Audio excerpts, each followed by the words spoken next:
our backyardigans. Your backyard friends, the backyardigans. Hey, how y'all are? It's episode number 35, and we are sipping corn and spilling tea, as it were, as per usual. In this episode, we will sample an incredible rye from the good folks at Cali Distillery they call Riptide, and we'll talk about the 80s TV show by the same name. We'll also talk about a cheesecloth, a strainer, and the case of the troublesome cork. But first, we'll talk about a certain situation that has impacted a lot of us in the bourbon/whiskey community. It involves the most artistic of photographers on Instagram, the one known simply as Scotch Trooper. If you're not aware of what's been going on, here's a quick recap. It's incredibly oversimplified version, but at Scotch_Trooper, that's how you find him. He's an incredible artist doing really cool pics on Instagram and Twitter. Basically, it's Star Wars figurines posing with different Scotch bottles. If you're not following him on Instagram and Twitter, do yourself a favor and follow him. And trust me, you'll be glad you did the second you do it, because you're going to go down the rabbit hole of his account just enjoying the pics he's made. Well, during the 12 Hours of Boom show, hosted by the incomparable Scotch Test Dummies, and you should follow them too. Find them on YouTube, Instagram, Twitter, etc. Scotch Trooper was a guest, and he explained he was basically, it wasn't legal action, but he was told he needed to take his content down because someone said he was making alcohol appealing to minors by doing these pictures with toys with booze, basically. And they did a very thorough job of, documenting his entire page and all of this stuff. Basically, the Distillery Council, I think that's what they're called. I don't know. Watch the YouTube video with them about this, because it explains it in greater detail if you're interested. But in a particularly ballsy twist, the accuser, as of today, is still unknown. So basically, somebody accused him of pandering alcohol to minors, and the council made this decision that he needed to take his content down, which he has been so popular and is so talented in what he's doing, and it's such an original idea that he's actually getting sponsors. Different companies are having him come to their location, take pictures, sending him whiskeys to take pictures of his figures, and he does an incredible job. He's had some sponsors actually drop him because of this, presumably afraid of the damage it could do to their brand. And from a corporate standpoint, what else did you figure they'd do, right? Their media and brand image folks are going to be very hawkish when it comes to defending themselves against anything they see as a threat, which may or may not be a threat, but by God, they're gonna go after people. It's a chicken shit defense, but a defense nonetheless. Thankfully, it sounds like some of the brands have stood by him during this, because they're fully aware of how ridiculous this is. Plus, that standing by Scotch Trooper is going to help their brand look better, right? To the general public by sticking by their friends in need, right? We'll see what happens if the heat gets turned up, but this is what I want to know. And I'm channeling my inner Dan Patrick here. This little monologue. Who did this?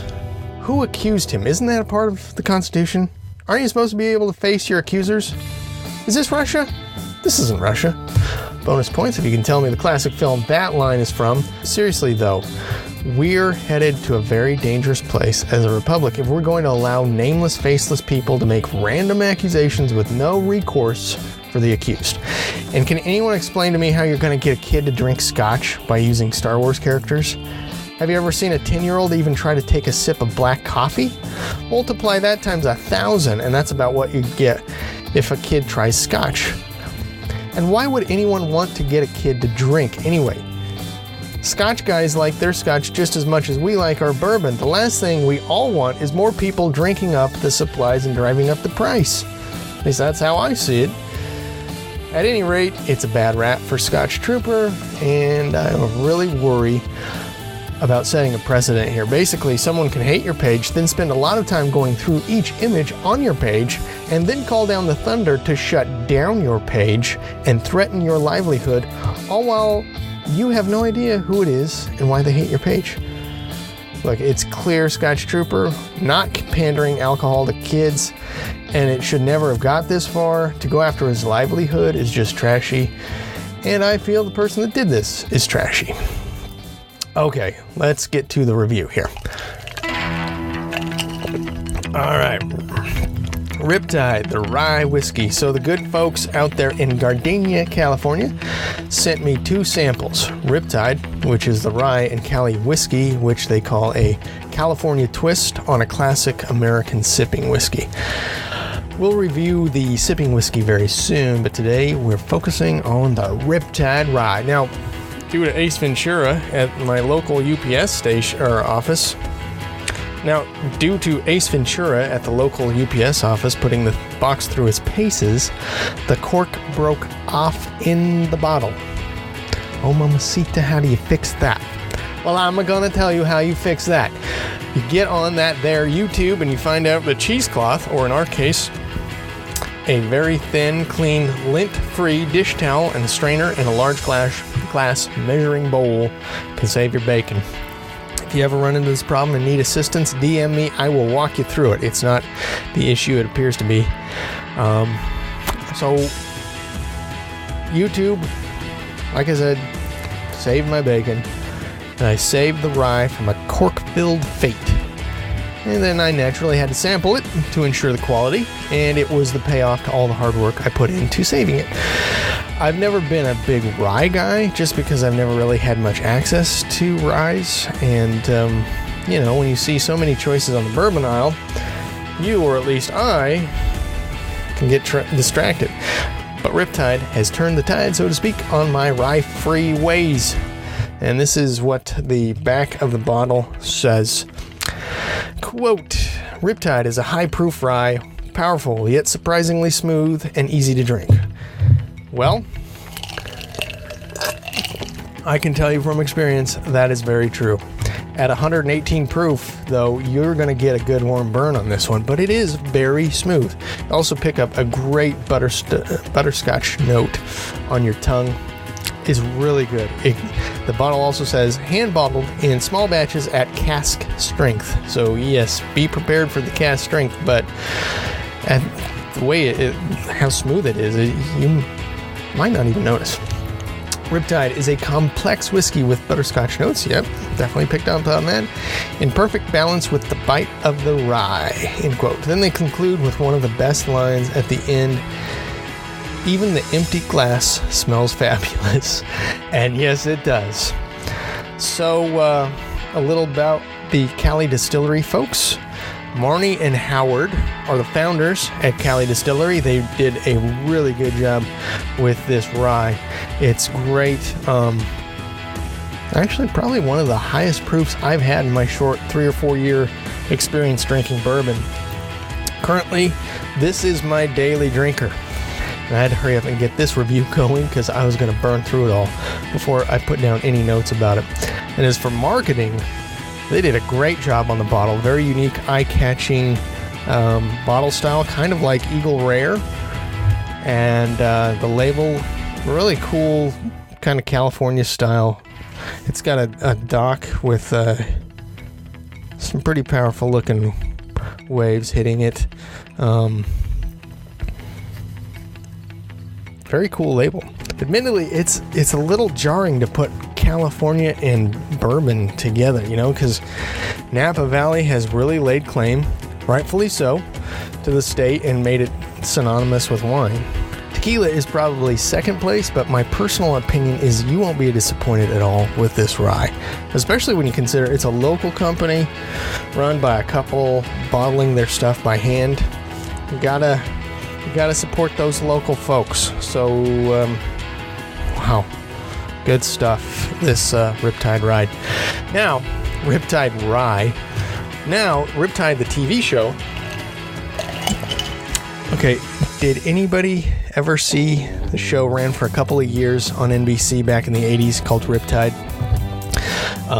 It was another helicopter / boat / robot / detective show. It was like Magnum PI meets Simon and Simon meets Short Circuit.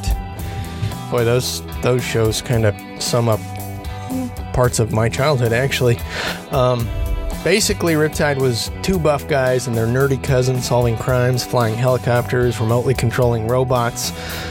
I don't know why, but we were all big on robots and private investigators back in the 80s. Like, that was a legitimate career back then. What do? I'm a private investigator. Oh, the people would say in response, impressed with this stranger who just stumbled into their Tupperware party with his trapper keeper and his hush puppies and his members-only jacket slung ever so jauntily over his shoulder.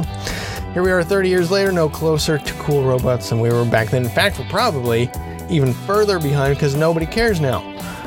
But the 80s TV shows were always giving us these tantalizing grips of what the near future was going to be like. Robots, making your coffee, and the hilarious antics that then ensued. Women were always in bikinis. California was a pristine place that everyone wanted to move to. Everyone had a boat, and evidently even a helicopter. There were always plenty of explosions and gunplay, and no one got hurt. No one thought, hey, I saw a gun on TV, I should go shoot up a school. I miss the 80s for that, right? I don't know if any of you ever did this at your house, but for almost every TV show and movie in the 80s, there were always easily identifiable hero parts for me and my brother. I had blonde hair. My brother had brown hair, so it was very easy to dole out the parts. What you playing, Dukes of Hazzard? Okay. I'm Bo Duke. My brother's Luke Duke. Our cousins are over? Sure. Easy. Cousin Mindy is Daisy Duke, and Nate gets to be Uncle Jesse or Cletus or Roscoe P. Coltrane. I don't know. It wasn't perfect. I'm just saying. Is Simon and Simon? Okay. Blonde and brown hair makes things easy. Star Wars. I'm Luke. My brother is Han. Piece of cake. In fact, all of the times my brother and I fought when we were kids, and there were a lot. I don't remember ever fighting over who's going to be who from a TV show. But Riptide was the easiest. Again, another blonde and brown combo, but also the geeky guy looked just like my cousin Nate, who himself was always engineering crazy things in his basement. In fact, for a while, my dad called Nate Murray, like the character's name. You'll have to YouTube it because they actually have full episodes on there. Okay, that'll about do it for episode number 35. I'd really like to thank the folks at Cali Distillery. Man, it's just such a great rye. Marnie and Howard out there in Gardenia, California. Wonderful product. I can't wait to try the Cali whiskey, the sipping whiskey. That is going to, I'm really looking forward to that. I hope you enjoyed today's show. Hey, I hope you enjoyed this episode. A very special thanks goes out to the good folks at Cali Distillery in Gardenia, California, and their Riptide Rye. That was an excellent rye, and I can't wait to try the sipping whiskey next. As always, I'd also like to thank the Jingle Punks for the music we use as our intro, and also Bird Creek and Bobby Renz for their surfing style music you heard in today's episode and you're hearing now. You can find their free FREE music on the YouTube audio library. Don't forget to follow us on Instagram and Twitter. I put a lot of beautiful pictures I take for each podcast on there, and I've done so with this Riptide Rye. I think you'll enjoy it. Well, that's it. God bless, and if you're having a bad day, just remember the days of private investigators, bikini-clad Californians, and remote-controlled bug-eyed robots.